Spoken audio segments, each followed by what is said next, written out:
Hi, my name is Aaron and I'm one of the pastors here at South Creek, and I want to tell you a little bit about an awesome experience we had recently through our church family. One of our core values here at South Creek is to focus on His kingdom. And one of the ways that we can focus on His kingdom is to see the church not just in our local context, but in a global context. And earlier this year in January, there was a group of 4 from our church, including myself, that got the chance to go see one of our partner ministries called Give and Teach. Give and Teach is a nonprofit located in Guatemala, and their mission is to rescue children through education and the gospel. They do many awesome things, whether it be partnering with schools, training and equipping teachers, as well as building homes for people in sort of a Habitat for Humanity style process. They also do things like food give outs. And what I want to do right now is just set the stage for you to hear from some of the team members who went from our church in partnership with a couple other churches from Michigan. So listen to my friends as they share about their experience in Guatemala.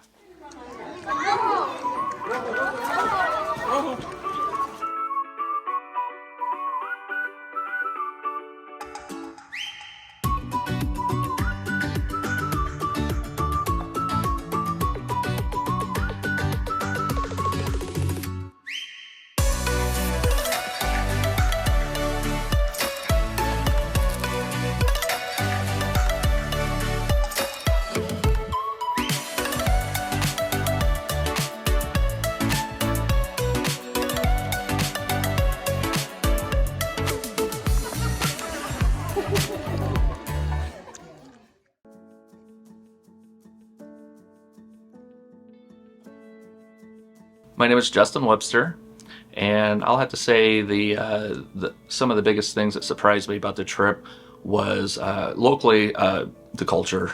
The culture kind of took me back a little bit, hearing some of the racial inequality that they still have, skin tone, color, gender inequality that is in the area.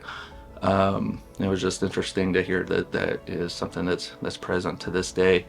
Also, just overall the culture and how interested they were in us. Likewise, I was very interested in them and getting to know them, but just they looked at us, and I just appreciated how they just looked at us and wanted to know a lot about us, especially the kids. The kids asked a lot of questions to us, and that was a big shocker. Hello, my name is Jonathan Lewis, and I want to share how God helped us on the trip to Guatemala. What surprised me most on this trip was probably the children. I went expecting to build houses and maybe hang out a little bit with kids, but really the kids were the highlight for me. And they were so sweet, especially to each other and to us. It kind of surprised me. There was one instance where a child, probably an 8-year-old boy, was handed a craft to do during the Vacation Bible School, and he shook his head no, and then pointed to a little girl sitting huddled up next to him, apparently his little sister. So they handed her a craft, and then he would accept a craft. And watching that, my mind basically blew. I was like, I've never seen that before.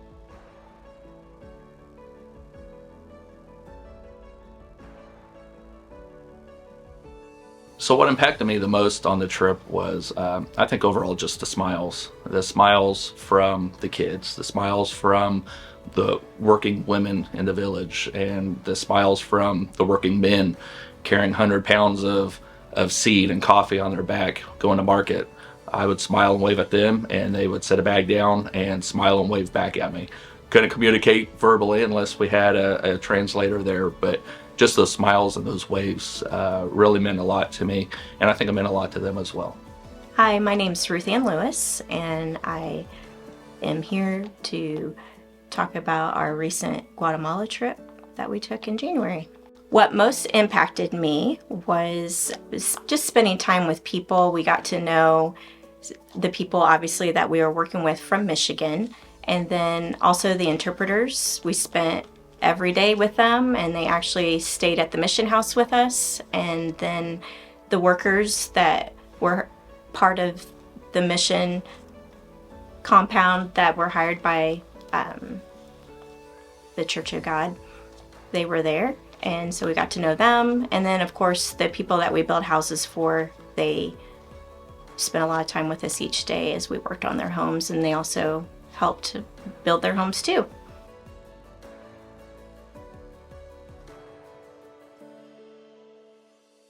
So I feel like I saw God moving in many ways, but I think above and beyond was the mission itself, Give and Teach. The generous donations and the forethought, the creation of that missionary, and how it has grown in kind of a relatively quick time period.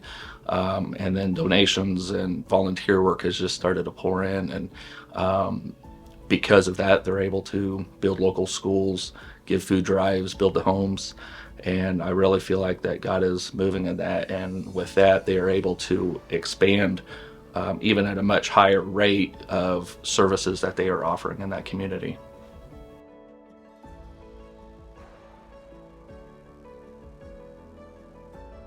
Why I would encourage others to go on this trip? My short answer is we only live once, and here we live in Kokomo. We go to work, we go home, we take our kids to school to practice, and our worlds get really small really quick if you live your whole life and never leave your little circle, your little corner of the earth. And getting on a plane and flying to another country, you look down on it's always a good experience to get out and get away, but to go to a third world country is an extra step where you really see how insignificant you are and how many other people there are in this planet. It expands your mind in a way that you have to experience. The reason why I would encourage others to go on this trip is because it's a wonderful opportunity to see the big world and also see other Christians in other countries and how God is just working in their communities. One thing I also wanted to mention is one of the people from Michigan was a 22-year-old girl, and I just thought it was really neat how she was impacted by going to Guatemala. It was her first time, and just watching her interact with other kids. And also the translators were all pretty young, and it was fun to watch them interacting with one another and just creating new friendships, even though there's a cultural difference and a language barrier a little bit, even though the translators obviously know English. But they had such a great time just playing games together and late into the night and just having a good time. And it was just a great experience for her. I could tell that she really enjoyed it, and it was very impactful. So I think young people going, it would be a great opportunity for them as well. So I think I would encourage others to go just because it's different. I think regardless of what you do on the trip, whatever your skill set is or is not, you will be beneficial on the trip. Over the course of days, we helped build houses, we gave out food, we learned about the culture, they learned about our culture. I even helped teach some English while we were there to some of the locals. When you see the smiles on their faces and you're able to again smile to them, they want you there. We want to be there, and you feel very safe while you're there. You're very welcome. We had locals bringing snacks to us, and in the midst of their poverty and limited resources, they were bringing us gifts. And as we're there being the hands and feet of Jesus, it just walking out of there, I had smiles on my face, and the warmth of my heart, and just leaving the area, I wanted to return back to the trip before we even left. And to me, that's highly encouraging. And I think I challenge anyone who might be a little afraid to step out of their zone or their comfort zone to give it a chance, and I don't think you'll regret it.